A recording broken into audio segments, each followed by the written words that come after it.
நாம் நம்முடைய வாழ்க்கையில் முழுமையாக வாழணும் அப்படின்னு நினைக்கணும். அதாவது தொழிலை மட்டுமே செஞ்சிட்ருக்கணும், நிறைய நேரம் செய்யணும், பணம் அதில் தான் நான் கிடைக்குது அப்படின்னு சொல்லிட்டு வெறுமனே தொழிலை மட்டுமே நிறைய நேரம் செஞ்சேன்னு வச்சுக்கோங்களேன், தலைக்கணம் வந்துடும். ஒரு நம்ம மூளையே ஒழுங்காக வேலை செய்யுது. மூளை எப்போ வேலை செய்யணும்னா, வாழ்வின் அனைத்து அனுபவங்களிலும் பங்கெடுக்கணும். இப்போ இந்த உலகத்தில் எப்படின்னா, ஒரு தொழிலுக்குன்னு இவ்வளோ தான் நம்ம தொழில் செய்யணும், இவ்வளோ நேரம் தான் செய்யணும் அப்படின்னு சொல்லிட்டு மீதம் உள்ள நேரத்தை ஒரு நீங்கள் மொபைல் ஃபோனில் பொழுதுபோக்கலாம், படம் பார்க்கலாம், திரைப்படம் பார்க்கலாம், செய்திகளை கேட்கணும், நாட்டில் என்ன நடக்குது அதெல்லாம் கேட்கணும். அதுக்காக ஒரு 2 மணி நேரத்தையாக நம்ம செலவழிக்கணும். அப்புறம் குடும்பத்தோட நேரம் செலவழிக்கணும். குடும்பத்தினர் இன்றைக்கி யாரும் ஒருத்தர் பேசிக்கிறதெல்லாம் கிடையாது. ஒற்றுமையாக இருக்கிறாங்க. ஒருத்தர் பக்கத்தில் இருந்தாலே போதும். பேசிக்கிட்டாக்கா தவறான புரிதல், சண்டை, பிரச்சனை, பிரிவு, பிளவு எல்லாம் ஏற்படும்.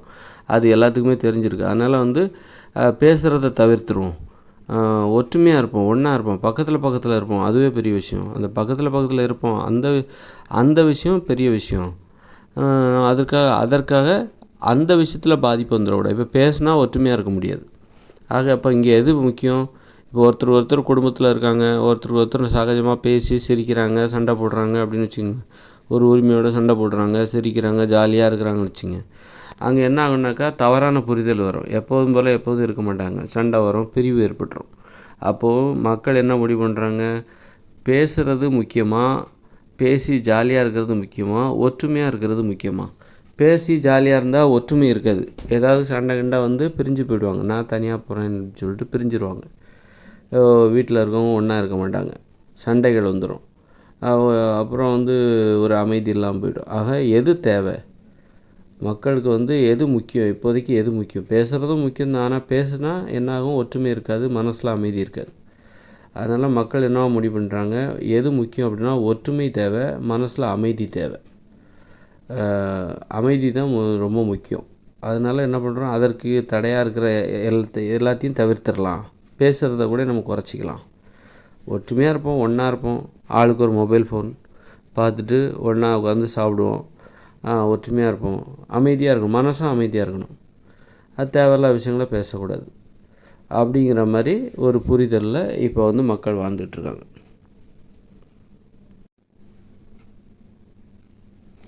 ஆக இந்த அனுபவமும் தேவை. ஒருத்தர் முழுமையாக வாழணுன்னா குடும்பத்தோட நேரம் செலவழிக்கணும். ஒரு மணி நேரமாச்சும் செலவழிக்கணும். ஒற்றுமையாக இருக்கணும். பேசலைன்னா கூட பரவாயில்ல. ஏன்னா பேசினா சரி பிரச்சனை வராத அளவுக்கு பேசலாமே. அதுக்கு பேசாமல் அப்படின்னா என்ன பெருசாக பேச போகிறோம்? என்ன சாதாரணமாக அதை பேசிக்கிறாங்க. சாதாரணமான விஷயங்களை 1-2 ஃபார்மாலிட்டிக்கு ஏதாவது சும்மா ஏதோ ஒன்று பேசிக்கிறாங்க. பேசிட்டு ஒரு அளவுக்கு மேலாம் பேச மாட்டேங்கிறாங்க. காய்கறி வாங்கிட்டு வாங்க, இந்த மாதிரி அதை எதாவது பேசிட்டு ஆளுக்கு ஒரு மொபைல் ஃபோனை போட்டு ஒன்றா இருக்கணும். அவ்வளோதான். ஒன்றா இருக்கணும், ஒற்றுமையாக இருக்கணும், அமைதியாகவும் இருக்கணும், மனசில் அமைதியும் இருக்கணும். அவ்வளோதான், ஒற்றுமையாக இருக்காங்க. ஆக இந்த அனுபவமும் ஒரு குடும்பம் ஒவ்வொருத்தருக்கும் தினமும் தேவைப்படுது. அப்புறம் மொபைல் ஃபோனில் நம்ம டிவி பார்க்குறது, நியூஸ் கேட்குறது, மொபைல் ஃபோனில் ஒரு நேரத்தை செலவிட்டு நாட்டு நடப்பு என்னன்னு தெரிஞ்சுக்கிறது. அப்போ இதுவும் தேவை. தொழிலும் செய்யணும். எப்போ பார்த்தாலும் முழு நேரமும் தொழில்னு சொல்லிட்டு மொபைல் ஃபோன் பார்க்குறக்கு எனக்கு நேரம் கிடையாதுங்க, குடும்பத்தோட நேரம் செலவழிக்கிறதுக்கு எனக்கு நேரம் கிடையாது, நேரமும் தொழில்னா நமக்கு என்ன அப்படின்னா மனது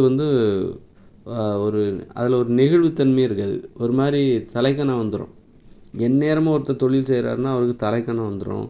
அவருக்கு ஒரு நல்ல விஷயமே இருக்காது. ஒரு நெகிழ்வுத்தன்மை, ஒரு வளைவுத்தன்மை எதுவுமே இருக்காது. அவர் நிமிர்ந்தே தான் இருப்பார். அவரை வளைக்கவே முடியாது. ஒரு முழுமையான அறிவு என்பதே அவருக்கு இருக்காது. அப்படின்றது தான் அதனால் நம்மளால் முடிஞ்ச வரைக்கும் நம்மளால் விளையாடணுன்னா பக்கத்தில் விளையாட்டு மைதானம் வேணும். விளையாட்டு மைதானம்னு அப்படி இங்கே எதுவும் இல்லை. இருந்தால் விளையாடலாம்.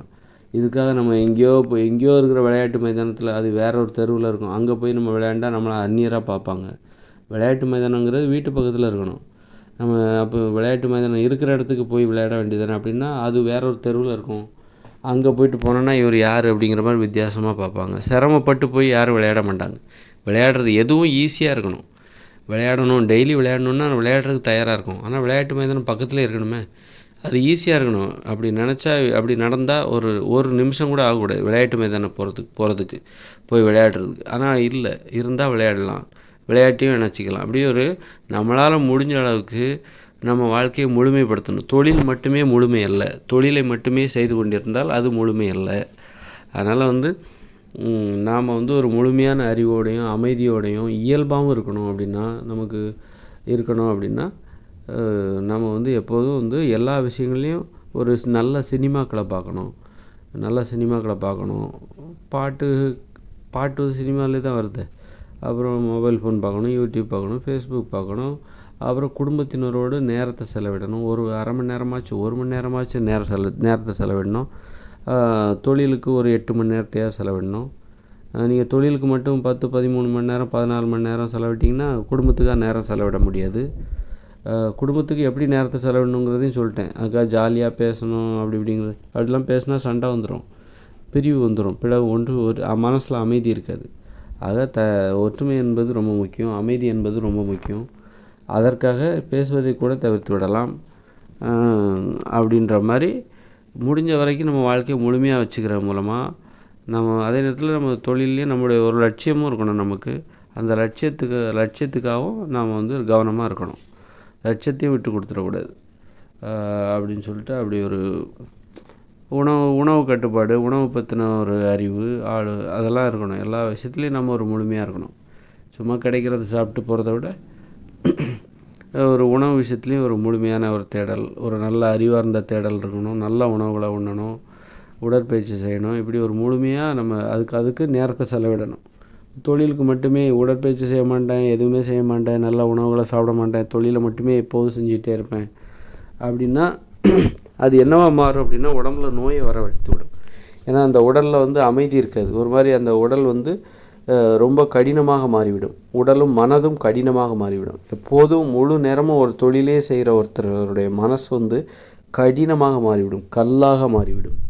அந்த கல்லுக்குள் ஈரத்தையும் நெகிழ்வுத்தன்மையும் ஏற்படுத்தக்கூடியது தான் இந்த மாதிரி குடும்பத்தோட நேரம் செலவிடுறது, அப்புறம் மொபைல் ஃபோன் பார்க்குறது, அல்லது உடற்பயிற்சி செய்கிறது, நடைப்பயிற்சி செய்கிறது, உடல் உழைப்பில் ஈடுவது, மரத்துக்கு தண்ணி, வீட்டு செடிகளுக்கு தண்ணீர் பாய்ச்சுவது, இப்படி இதெல்லாம் நம்மை ஒரு நெகிழ்வுத்தன்மையை ஏற்படுத்தும், ஒரு மனிதத்தன்மையை ஏற்படுத்தும், நம்மை முழுமைப்படுத்தும்.